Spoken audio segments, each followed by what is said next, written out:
Hello everybody and welcome back to the channel. Once again, it's me, Rob Marsiglio, sales representative with Keller Williams Referred Urban Realty, out here in Durham region, serving the great people of this area and doing my best to bring you weekly content on this channel covering all things greater Toronto area real estate. First off, I hope you had a very happy Thanksgiving long weekend. Today's video, as you can tell from the thumbnail and the title, I'm going to make the case that we are not in a buyer's market whatsoever. We are undoubtedly in a seller's market for the past few years. Are we perpetually in a seller's market? What kind of market are we in right now? Let's get into those things right away. I kicked off last week's video with a tweet of mine. I'll do the same this week. So for the record, and in my opinion, obviously, Toronto real estate is not in a buyer's market. Inventory is growing and the sales to new listings ratio is falling, but that doesn't automatically make it a buyer's market. The reason all the above is happening is because buyers cannot afford the asking prices. So that's my case right off the hop. We are seeing signs of MOI increasing, sales to new listings ratios coming down. We've kind of talked about the ranges of, between 4 and 6 months of inventory is a balanced market, above 6 is a buyer's market. When it comes to sales to new listings ratio, if it dips below 40%, you're in buyer market territory. And all those things do apply. But I've got a real issue labeling this market a buyer's market when we're just not seeing any sales. For the rest of the video, we're going to keep referring back to this list here, which is from Royal Bank's website, RBC's website. The link is there at the bottom of the slide, and I'll put it down in the description of the video as well. But here's what it says. Buyer's market at a glance. More homes on the market than buyers. Prices tend to be lower because of increased supply. Homes are more likely to sit unsold. I feel like this one kind of ties back into point number 2, though. Housing surplus can slow rising prices and even lead to price reductions. And buyers have more choices and more leverage to negotiate. So let's hop into these one by one. I'll show you some charts and some info that I've put together to kind of affirm or deny each of these points. Starting with more homes on the market than buyers. And the stat that we can use here is months of housing inventory. Again, that is active listings at any given point in time, divided by the number of sales over the past 30 days. Or Treb Market Watch, what they do is they look at the active listings at the end of a month and divide it by the total sales of that month. So this goes all the way back to the beginning of January 1996. And now here we are. September 2023 is the last month that we have full data for. What I can say is that months of inventory, at least in the GTA, is kind of held steady, maybe started to come down just a little bit in certain pockets. So that's not all of Treb wide, but just the trends in the GTA specifically is that months of inventory has kind of peaked a little bit. Maybe it's going to roll over. Maybe it's just staying flat as we head into the winter months. What I want you to note on this chart is that months of inventory, it's kind of in that highest range that we have seen even historically. Like going back into the 2000s, between 2004 2007, we broke 4 a couple times. We had this big spike during the global financial crisis. But even like our most recent spike that we saw in during COVID, start of COVID, we have well surpassed that. So item 1 on the list, more homes on the market than buyers. I think it is safe to say that that is the case right now. And it even gets a fancy little star because I couldn't figure out a check mark on Google Slides. Let's go to point number 2 though. Prices tend to be lower because of increased supply. For that, we're going to take a look at Treb's average sale price. Again, this is across all of Treb to see how that has trended going back to the beginning of 2014 now. And you can see that, again, we peaked out. This is February 2022. The big fall off into kind of the later spring, early fall market, a bit more of a dip into the winter. There's a little bit of a rebound that we saw, kind of the seasonal price increase earlier this year, followed by a fall off into August and a bit of a bounce back in September. So we do know that inventory has been growing and that prices have come down, especially since the peak in February. But is it the inventory that is causing prices to come down, or what is actually happening? If we take a look, I do think it's the Bank of Canada rate that is affecting prices more than supply. Sure, the Bank of Canada rate may affect supply by making it harder for homeowners to make payments. They may be forced to sell, increasing the supply pool. But I think as you see here, when rates are cut, prices increase. As soon as rates started increasing, prices came down. I know there's a number of factors in 2017 that led to this price drop. But, rates settle out, prices settle out. As soon as rates were cut because of COVID, we weren't sure what happened initially, but then we saw prices go gangbusters. Then as soon as rates started to be hiked, that is when prices came down. And I'm not going to argue prices have stabilized because I do think sales numbers are too low to really make any deductions, but you can see that I think it's more correlated to the Bank of Canada rate than supply itself. So to say that prices are lower now solely because of increased supply, I just don't think that's true in today's market. So good news, I figured out how to make an X on Google Sheets. So you got a nice little X beside that point.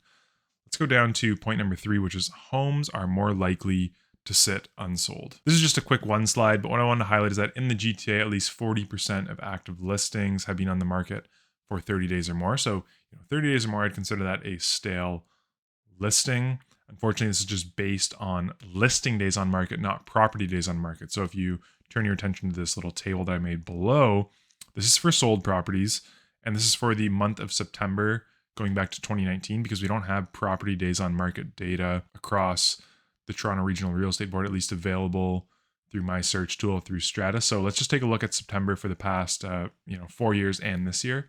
We can see that 34 property days on market back in 2019. In those hot 2020 and 2021 markets, we see 22 property days on market and 19 property days on market. That spiked up to 35 last year. We had 35 property days on market over just over 5,000 sales. And then this year, 30 property days on market for just over 4,600 sales in the month of September right across the Toronto Regional Real Estate Board. I wish I had more data going back in terms of this property days on market, because even our listing days on market right now, it's hovering around kind of, what you'd expect historically.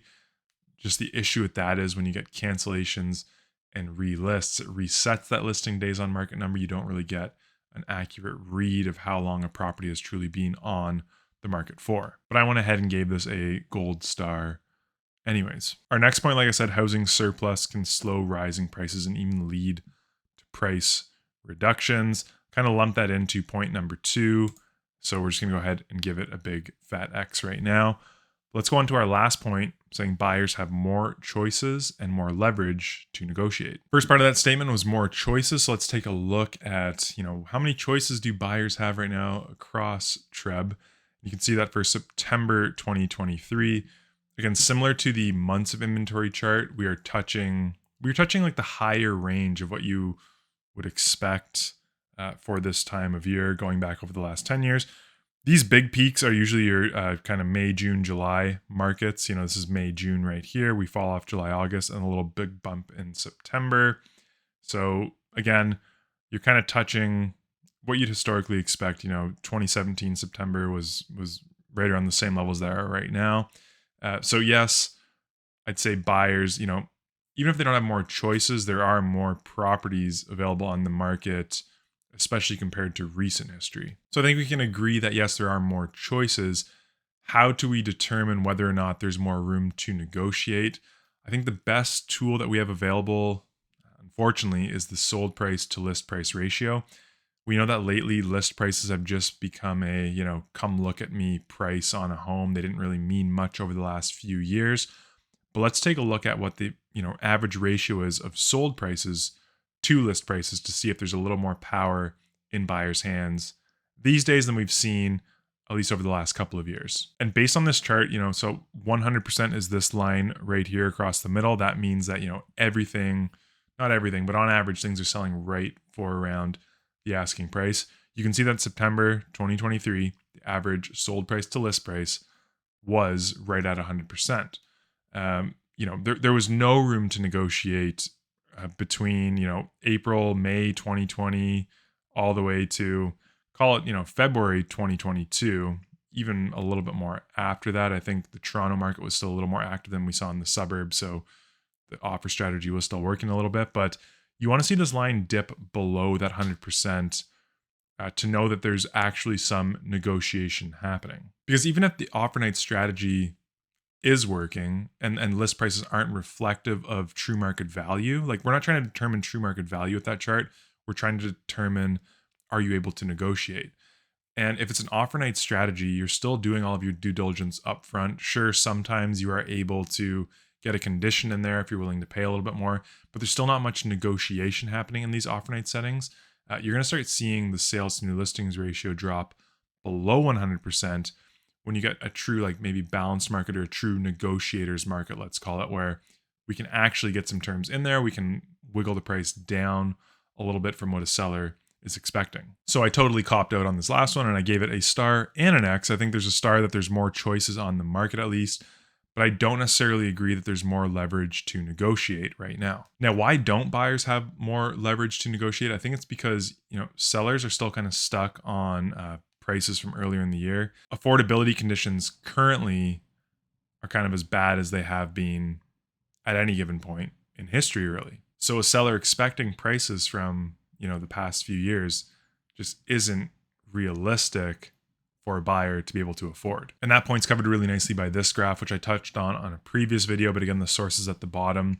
This is a report from Desjardins on September 5th that they put out talking about, July 2023's base case for affordability. And you can just see that even back then, it was about a, 22 and a half times multiple of a disposable income of a person over 15 to afford a home in the Toronto region. I feel like supply and demand constraints can only take you so far when determining if it is a buyer's or a seller's market. But when we see affordability conditions like they currently are right now, I just don't know how anybody can call this a buyer's market. With all that being said, I want to know what your thoughts are. Do you agree with what I've said in this video today? Do you feel like we're in a buyer's market? Do you feel like we're in a seller's market? Are we somewhere in between? Where are we heading? Will we see a buyer's market anytime soon? Let me know all that in the comments below. Thank you so much for sticking with me all the way to the end of this video. Until we speak again next time, stay safe and cheers. Hey there, I really appreciate you watching this video all the way to the end. If you enjoyed it, I've got another video for you right here on the screen. And while you're here, maybe just click on my face, subscribe to. I don't want you to miss anything going forward.